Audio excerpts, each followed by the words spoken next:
મથુરામાં વાગી મોરલી, ગોકુળમાં કેમ રેવાય રાય રાય રાય રાય રાય રણ છોડજી, હોના નાહી ડોળે દ્વારિકામાં દીવા બને.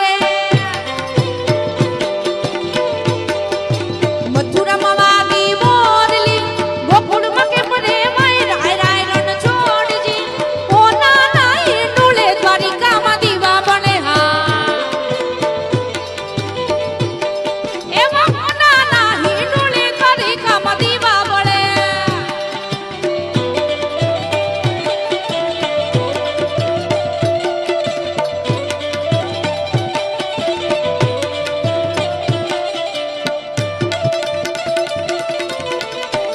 રમી લ્યો.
મથુરામાં